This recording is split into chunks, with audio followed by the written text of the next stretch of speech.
ആളൊഴിഞ്ഞ പറമ്പിൽ തേങ്ങ ശേഖരിക്കാൻ പോയ വയോധികൻ ബോംബ് പൊട്ടി മരിച്ചു. കണ്ണൂർ എരഞ്ഞോളി കൂടത്തളം സ്വദേശി വേലായുധനാണ് മരിച്ചത്.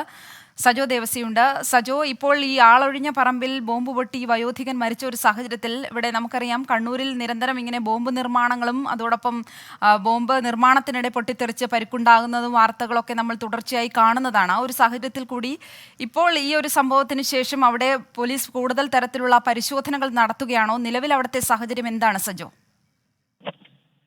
ശ്രീലക്ഷ്മി, ഇത്തരം സംഭവങ്ങളൊക്കെ തുടർച്ചയായി ആവർത്തിക്കുമ്പോൾ പലപ്പോഴും പോലീസും ബോംബ് സ്ക്വാഡും ജില്ലാ പോലീസ് മേധാവിമാരും ഒക്കെ പലതരത്തിലുള്ള ഇത്തരം കോമ്പിങ്ങും മറ്റും പലതരം പരിശോധനകളും മറ്റുമൊക്കെ നടത്താറുണ്ട്. പക്ഷേ ഇത്തരം ദൗർഭാഗ്യകരമായ സംഭവങ്ങൾ അവസാനിക്കുന്നില്ല എന്നതാണ്. ഇത് തന്നെയും എരഞ്ഞോളി ടൗണിനോട് ചേർന്ന ഒരു പ്രദേശമാണ്. എരഞ്ഞോളി പഞ്ചായത്ത് ഓഫീസിൽ നിന്ന് സമീപത്ത് തന്നെയാണ്, അധികം ദൂരമല്ല യഥാർത്ഥത്തിൽ ഈ സ്ഫോടനം ഉണ്ടായ സ്ഥലത്തേക്ക്. അപ്പോൾ അത്രയും ഒരു ക്രൗഡഡ് ആയിട്ടുള്ള ഒരു പ്രധാന പാതയോട് ചേർന്ന ഭാഗത്ത് തന്നെയാണ് ഈ സ്ഫോടനം ഉണ്ടായിട്ടുള്ളത്. കൊടക്കളം എന്നത് എരഞ്ഞോളി പഞ്ചായത്ത് ഓഫീസിനോട് ചേർന്ന തലശ്ശേരി നഗരത്തിൽ നിന്ന് അധികം ദൂരമല്ലാത്ത സ്ഥലത്താണ് ഈ സ്ഫോടനം തന്നെ നടന്നിരിക്കുന്നതെന്നാണ് ഒരു പ്രധാനപ്പെട്ട കാര്യം. മറ്റൊന്ന്, ഇപ്പോൾ പ്രാഥമികമായി പോലീസിന്റെ നിഗമനം, പോലീസ് നമ്മളോട് പറയുന്നത് അവിടെ സൂക്ഷിച്ചിരുന്ന ബോംബ് തന്നെയാണ്, അല്ലെങ്കിൽ ആരെങ്കിലും സമാനമായി ആളൊഴിഞ്ഞ പറമ്പുകൾ, യാതൊരു ബന്ധവുമില്ലാത്ത ഒരു പരിചയവുമില്ലാത്ത ആളൊഴിഞ്ഞ പറമ്പുകളിൽ ബോംബുകൾ സൂക്ഷിക്കുക, അതായത് ഈ സൂക്ഷിക്കുന്ന ആളുകൾ പിടിക്കപ്പെടാതിരിക്കുക എന്നതാണ് അത്തരം ബോംബുകൾ ആ സ്ഥലത്തൊക്കെ കൊണ്ടുവയ്ക്കുക എന്നതിന്റെ ലക്ഷ്യം. അത്തരം ഒരു സംഭവം തന്നെയാണ് ഇവിടെയും ഉണ്ടായിരിക്കുന്നത് എന്നാണ്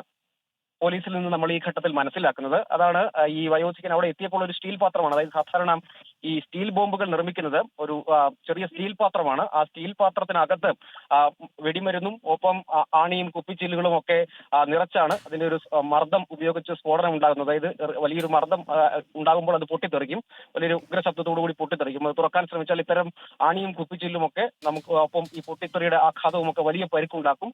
പലപ്പോഴും നേരിട്ട് പതിച്ചാൽ, ശരീരത്തിന് തൊട്ടടുത്ത് വെച്ച് സ്ഫോടനം ഉണ്ടായാൽ ആൾ രക്ഷപ്പെടില്ല. അത്തരത്തിൽ നിർമ്മിക്കപ്പെടുന്നവയാണ്. പലപ്പോഴും ലോക്കലായി അതിനുവേണ്ടി വിവിധ രാഷ്ട്രീയ സംഘടനകൾ കണ്ടിന്റെ രാഷ്ട്രീയ സംഘർഷങ്ങളുടെ ചരിത്രമൊക്കെ അറിയാം.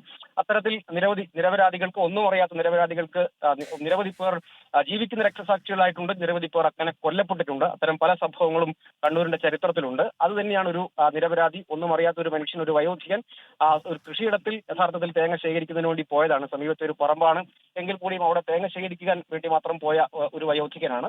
അദ്ദേഹത്തിനാണ് ഈ ദാരുണമായി ഈ സംഭവത്തിന് ഇരയാകേണ്ടി വരുന്നത്, ജീവൻ നഷ്ടമായത്. ഇനിയിപ്പോൾ ഈ സംഭവം സംബന്ധിച്ച് വിശദമായ പരിശോധനകളിലേക്ക് പോലീസ് കടക്കും എന്ന് പറയുമ്പോഴും പലപ്പോഴും ഇത്തരം ബോംബുകൾ പിടിക്കുന്ന സംഭവങ്ങൾ, സ്ഫോടനത്തിന് ശേഷമുള്ള സംഭവങ്ങളൊന്നും യഥാർത്ഥത്തിൽ അതിന്റെ ഒന്നും കേന്ദ്രങ്ങളിലേക്ക് യഥാർത്ഥത്തിൽ എത്തിപ്പെടാറില്ല എന്നതാണ് അതിന്റെ ഒരു വസ്തുത. അങ്ങനെ നിരവധി പേർക്ക് ജീവൻ നഷ്ടമായിട്ടുണ്ട്. അതിന്റെ ഏറ്റവും ഒടുവിലത്തെ ഒരു എപ്പിസോഡ് എന്നതാണ് അത് അങ്ങേയറ്റം ദാരുണവും ഞെട്ടിപ്പിക്കുന്നതുമാണ് എന്നതാണ്. കാരണം ആ പറമ്പിൽ കുറെ നാളായി തേങ്ങ ശേഖരിച്ചിട്ട്, അതുകൊണ്ട് അവ നഷ്ടപ്പെടാതിരിക്കാൻ ആദായം ശേഖരിക്കുക എന്ന ലക്ഷ്യത്തോടു കൂടിയാണ് ഈ വയോധികൻ അങ്ങോട്ടേക്ക് പോയത് എന്നാണ് നാട്ടുകാരിൽ നിന്നും പോലീസിൽ നിന്നും ഒക്കെ നമുക്ക് മനസ്സിലാക്കുന്നത്.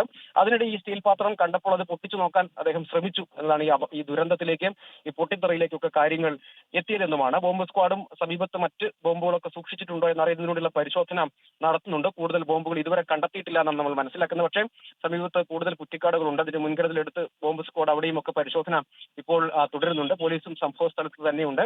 ഒപ്പം ഇതിലേക്ക്, അതായത് ആര് സൂക്ഷിച്ചു, എങ്ങനെ ഇതെത്തി എന്നതടക്കമുള്ള പരിശോധനകളിലേക്ക് യഥാർത്ഥത്തിൽ ഇനിയും കടക്കേണ്ടതാണ്. അതിന്റെ വ്യക്തമായ വിവരങ്ങൾ പലപ്പോഴും ഇത്തരം സംഭവങ്ങളിൽ, അതായത് സൂക്ഷിച്ച ആളുകളെയൊന്നും കണ്ടെത്താൻ കഴിയാതെ പോകുന്ന സംഭവങ്ങൾ തുടർച്ചയായി ഉണ്ടാകുന്നുണ്ട്. നിലവിൽ ഈ പൊട്ടിക്കാൻ ശ്രമിക്കുന്നുണ്ട്, അതായത് ഈ സ്റ്റീൽ പാത്രം പൊട്ടിക്കാൻ ശ്രമിക്കുന്നതിന് തന്നെ ഉഗ്രസ്ഫോടനത്തോടു കൂടി പൊട്ടിത്തെറിച്ചു. തൽക്ഷണം തന്നെ ഈ വയോധികൻ മരിച്ചു. പിന്നീട് പോലീസും മറ്റുമൊക്കെ എത്തിയാണ് മൃതദേഹം തലശ്ശേരി സഹകരണ ആശുപത്രി മോർച്ചറിയിലേക്ക് മാറ്റിയിട്ടുള്ളത്. കൊടക്കളം സ്വദേശി തന്നെയായ വേലായുധൻ, 75 വയസ്സാണ്, അദ്ദേഹമാണ് കൊല്ലപ്പെട്ടിരിക്കുന്നത്.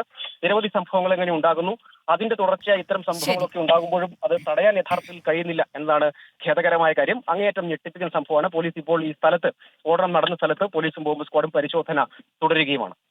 കണ്ണൂരിൽ ബോംബ് പൊട്ടിത്തെറിച്ച ഒരു മരണം എന്നുള്ളതാണ് ഈ മണിക്കൂറിൽ വരുന്ന ഏറ്റവും പ്രധാനപ്പെട്ട വാർത്ത. ആളൊഴിഞ്ഞ പറമ്പിൽ തേങ്ങ ശേഖരിക്കാൻ പോയ വയോധികനാണ് സ്റ്റീൽ ബോംബ് പൊട്ടിത്തെറിച്ച് മരിച്ചത്.